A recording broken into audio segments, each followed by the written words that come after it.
तो इसलिए अच्छा होता है कि अगर आपने वेट लूज़ करना है तो 3 कंपोनेंट्स को आप देखें। देखिए जिम जो होता है ना वो बॉडी बिल्ड करने के लिए होता है, ठीक है? हुँ, हम ख़वातीन उसका कॉन्सेप्ट ज़रा डिफरेंट लेती हैं। वो ख़वातीन को स्पेशली मैनुअल एक्सरसाइज़ेज़ करनी चाहिए, योगा हुँ, हुँ।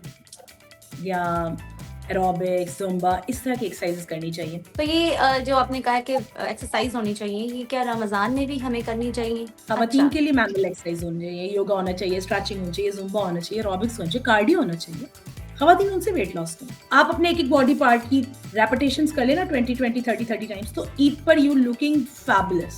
क्योंकि रमज़ान में देखिए ना हम कैलोरीज़ किस हिसाब से ले रहे होते हैं और आपकी फटीग, आपकी रिस्पॉन्सिबिलिटी वैसे भी रमज़ान में बहुत ज़्यादा है। ख़वातीन की तो ख़ास तौर पे थोड़ी ज़्यादा में लेना क्योंकि देखिए जब आप फूड छोड़ते हैं ना, फूड इंटेक छोड़ते हैं, तो आपकी बॉडी में डिफरेंट चीज़ों की डेफिशिएंसीज़ हो रही होती हैं। अस्सलाम वालेकुम जी, मैं हूँ अंबर उमर और आप देख रहे हैं कोकटेल। मेरी तरफ से आप सबको रमज़ान की मुबारकबाद। रमज़ान का महीना ना सिर्फ रूहानी तरबियत बल्कि अपनी हेल्थ को बेहतर बनाने का एक बेहतरीन मौका है। हमें इस बात को समझना होगा कि ये रमज़ान का महीना सिर्फ खाने-पीने का नाम नहीं है, बल्कि एक बैलेंस डाइट लेने का नाम है। और इस रमज़ान मुबारक में अपने वेट लॉस को कैसे कम करना है, उनकी क्या स्ट्रैटेजीज़ होगी, क्या सही स्ट्रैटेजीज़ होंगी जो हमारे वेट लॉस में कारआमद होंगी। आइए बात करते हैं अपनी गेस्ट से जो कि एक्सपर्ट हैं फिटनेस क्लब की सीईओ। आइए बात करते हैं आयशा मुज़म्मिल से। अस्सलाम वालेकुम आयशा। वालेकुम सलाम, कैसी हैं आप? अल्हम्दुलिल्लाह, आप कैसी हैं? अल्लाह का शुक्र है। Thank you so much for coming on my show. अच्छा, जब मुझे सबसे पहले ये बताएँ कि मर्द हज़रात जिम जाते हैं, ख़वातीन भी जिम जाती हैं। अब ये बताएँ कि ये जिम जो है वो ख़वातीन के वेट लॉस में क्या सही स्ट्रैटेजी है? अ, देखिए जिम जो होता है ना वो बॉडी बिल्ड करने के लिए होता है, ठीक है? हुँ, हम ख़वातीन उसका कॉन्सेप्ट ज़रा डिफरेंट लेती हैं। जिम का हुँ, मतलब है बॉडी बिल्डिंग करना, आपकी मसल गेन करना, ठीक है? अगर आपको वेट लॉस करना है, तो आपको ख़वातीन को स्पेशली मैनुअल एक्सरसाइज़ेज़ करनी चाहिए, योगा हुँ, हुँ, या एरोबिक्स, ज़ुम्बा इस तरह की एक्सरसाइज़ेज़ करनी चाहिए। हुँ, मेल्स जो होते हैं वो बॉडी बिल्ड करना चाहते हैं, इसलिए वो वेट उठाते हैं और मसल अपना बिल्ड करते हैं। ख़वातीन के केस में एक्चुअली ये होता है कि जब ख़वातीन चूँकि हम एक भेड़-चाल चलते हैं ना, तो हम क्या करते हैं आपने जिम जॉइन कर लिया, चूँकि ख़वातीन इतनी रेगुलर नहीं होती, मर्द हज़रात रेगुलर होते हैं। जी, ख़वातीन चूँकि रेगुलर नहीं होती, आपने 1 महीना वेट लॉस करने के लिए जिम जॉइन कर लिया, 2 महीने कर लिया, वो भी तब जब आपके बहन-भाई की शादी होगी या किसी फैमिली में करीब किसी की शादी होगी, उसके ऐसे बाद ही। आपने जिम छोड़ दिया। जिम छोड़ने से फिर ये नुकसान था कि जो मसल आपका बिल्ड हुआ होता है ना, वो 15 डेज़ में दोबारा से जो है ना डेड हो जाता है, ठीक है? अब अच्छा, उसमें खाली जगह रह जाती है, क्योंकि आपने मसल बिल्ड किया है, वो मसल डेड हो गया आपका या आप समझिए कि हुँ, मसल बिल्ड करने के बाद वो खत्म हो जाता है, ठीक है? तो अब आपके पास जो एम्प्टी स्पेस है ना, उसमें एयर भर जाती है, उसमें फिर आपका फैट भरना शुरू हो जाता है। इसलिए आप देखेंगे जब भी खवातीन जिम करने के बाद छोड़ती हैं, तो उनके बाजू या जो बाकी एरियाज़ होते हैं, वो बहुत ज़्यादा बढ़ जाते हैं। इवन मर्द हज़रात भी जब छोड़ते हैं, क्योंकि आपने खुद ही तो बॉडी बिल्ड की है और उसके बाद आपने उसको कंटिन्यू नहीं किया, तो मसल तो हुँ, आपका बिल्ड हो गया ना, तो अब तो उस मसल कंटिन्यूटी में क्या बहुत ज़रूरी बढ़ेगा? है। फैट ही बढ़ेगा। तो हाँ, this is the wrong strategy for females actually. खवातीन अच्छा, के लिए मैनुअल एक्सरसाइज़ होनी चाहिए, योगा होना चाहिए, स्ट्रेचिंग होनी चाहिए, ज़ुम्बा होना चाहिए, एरोबिक्स होना चाहिए, कार्डियो होना चाहिए। खवातीन उनसे वेट लॉस करें। तो ये जो आपने कहा है कि एक्सरसाइज़ होनी चाहिए, ये क्या रमज़ान में भी हमें करनी चाहिए? इफ्तारी के बाद या इफ्तारी से पहले क्या रमज़ान में तो रमज़ान में बल्कि ज़्यादा ईज़ी है करना। अच्छा, इसलिए कि देखिए आपने 5 दफ़ा तो नमाज़ पढ़नी है। हुँ, तो अगर खवातीन के पास चूँकि खवातीन का बेसिक मसला होता है, उनके पास वक़्त की कमी होती है। तो वक़्त की कमी को आप थोड़ा-सा मैनेज कर सकते हैं। आपने 5 दफ़ा नमाज़ तो पढ़नी पढ़नी है। उसमें आप अगर 5-5 या 10-10 मिनट 10-10 मिनट तो बल्कि बहुत ज़्यादा है। आप अपने एक-एक बॉडी पार्ट की रेपिटेशंस कर लेना 20-20, 30-30 टाइम्स तो ईद पर यू लुकिंग फैबुलस। क्योंकि रमज़ान में देखिए ना हम कैलोरीज़ किस हिसाब से ले रहे होते हैं। तो आपका हुँ, वेट कम होने की बजाय बढ़ता है और आपकी फटीग, आपकी रिस्पॉन्सिबिलिटी वैसे भी रमज़ान में बहुत ज़्यादा है। ख़वातीन की तो ख़ास तौर पे थोड़ी ज़्यादा होती है। तो सही, उसके लिए बेहतर होता है कि आप हर नमाज़ के बाद ना अपने आप को 5-7 मिनट दे दें। वो 5-7 मिनट आपको हेल्प कर देंगे, बेहतर है उसके लिए।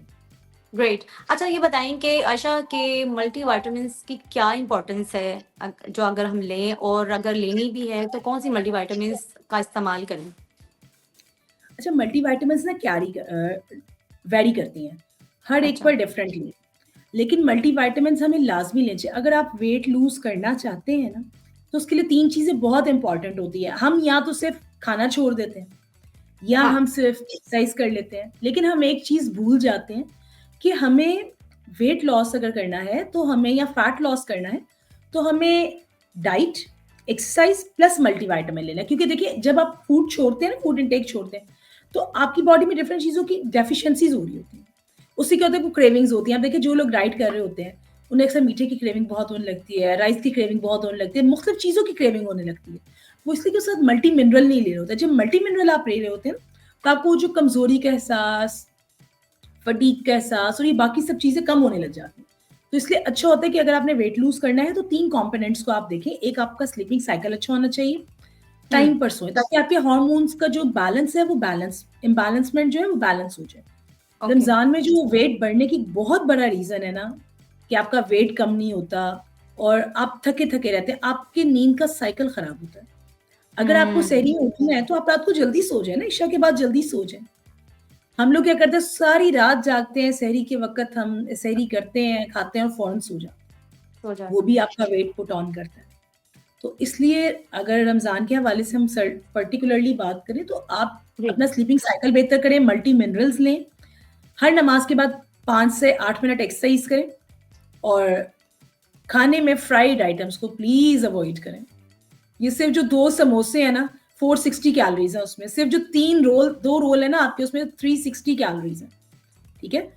और अगर आप बात करें पराठे की, तो उसमें 115 कैलोरीज़ हैं, ठीक है? तो आप अच्छा खा लें, हेल्दी खा लें। एक सिर्फ़ अगर आप रोल, समोसा, कचौड़ी या इस तरह की चीज़ जो फ्राइड आइटम्स या पकौड़ाज़ पकौड़ाज़ जो हमारी रेगुलर प्रैक्टिस है, तो आप समझिए कि एक टाइम में ना आपने 1400 प्लस कैलोरीज़ ले ली है, सिर्फ़ अगर आपने 2 पकौड़े खाए हैं, 1 समोसा खाया, 1 रोल खाया। और शरबत तो वो तो आपको लाज़मी पीना ही है। तो शरबत फिर आप पीना है, खुद साथ सोचिए। ऑयली चीज़ें हैं, ये तो बताएँ ना फिर हम क्या खाएँ ना? एहतमाम हर घर में एहतमाम होता है इफ्तारी का। इतने पुरजोश बिल्कुल होता है। एक्साइटमेंट होती है कि अब हमने इफ्तारी करनी है और पकोड़े ना हो, ये तो हो ही नहीं सकता।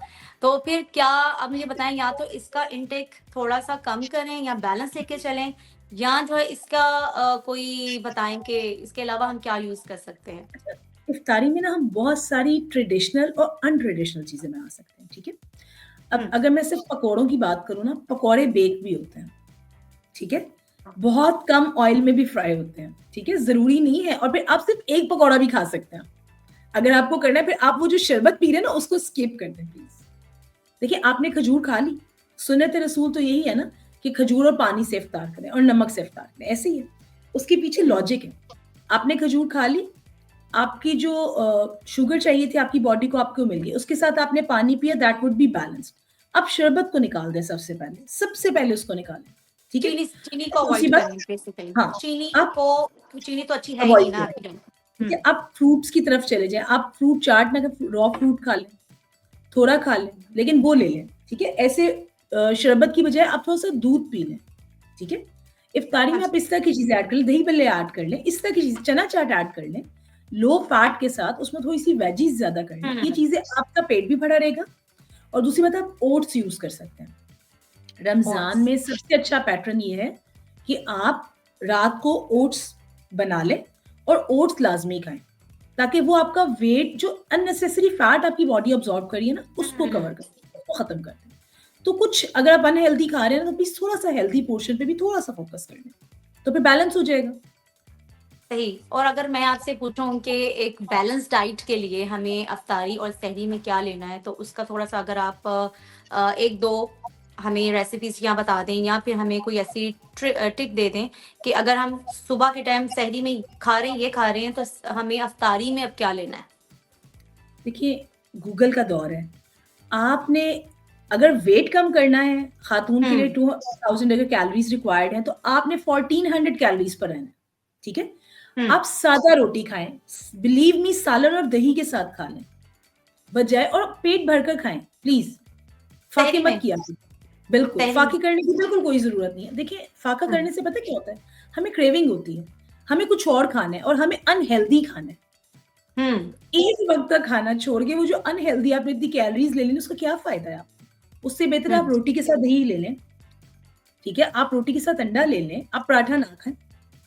हुँ, सादा रोटी के साथ घर का बना हुआ सालन ले लें, कि इस तरह इफ्तारी में भी ना खाना खाएँ और खाने में प्लीज़ चावलों को थोड़ा-सा अगर वज़न कम अवॉइड करना है प्लीज़ थोड़ा-सा दूर रहें।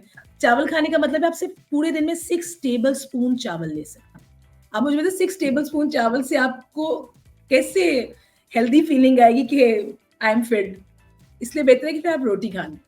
अगर आपने वेट हुँ, वाक़ई लूज़ करना है ना रमज़ान में, तो आप इफ्तार में भी रोटी खा लें। आप पकौड़ा खाना चाहते हैं ज़रूर खा लें, 1 खा लें, दूध नहीं पी लें, खाना। चना चाट खा लें, वेजीज़ के साथ खा लें, फ्रूट चाट खा लें, लेकिन साथ खाना प्रॉपर खा लें। तो वो क्या सही आपको भूख नहीं लगेगी एक्स्ट्रा, आपका वेट कम वही होगा और हुँ, हेल्दी वेट कम होगा। बात रमज़ान वही इसीलिए आ आते हैं। कि आपने बैलेंस डाइट लेके चलनी है, च खाएँ सब कुछ, लेकिन बैलेंस लेकर चलें। हर चीज़ को ओवर ना खाएँ। हमने जो फिज़िकली जो अपीयरेंस है हमारी, उसको तो हमने हेल्दी रखना है, लेकिन जो हमारी बॉडी के इनर पार्ट्स हैं, उनको भी मेंटेन हमने ही रखना है, उनका ख़्याल भी हमें ही रखना है। अच्छा मुझे ये बताएँ आयशा कि ईद से पहले-पहले रमज़ान में इफ्तारी और सहरी हम कर रहे हैं, एक्सरसाइज़ भी करनी जैसे आपने बताया। अब ऐसी योगा में बताएँ एक्सरसाइज़ जो कि हमारी स्किन को ग्लो कर सके। जैसे हम ईद का मौका आए, तो हमारी स्किन ग्लो कर रही हो, हम अच्छे दिखें, हमारे कपड़े तो अच्छे पहन लेंगे लेकिन हमारा जो स्किन है, वो भी ज़रा ग्लो करके सामने आए ज़रा। अच्छा रमज़ान में ना सबसे अच्छा टाइम होता है कि आप फेस योगा करें। फेस योगा करें हुँ, मैंने फिर सीखा कि आप हर नमाज़ के बाद क्योंकि मैंने फिर बताया ख़वातीन के पास टाइम कम होता है, उनके पास रिस्पॉन्सिबिलिटी ज़्यादा होती है। आप हर नमाज़ के बाद 7-8 मिनट अपने आप को दे दें, ठीक है? उसमें आप 8 से 10 मिनट ना फेस योगा करें, कोई भी सीरम, कोई भी मॉइस्चराइज़र आप ले लें।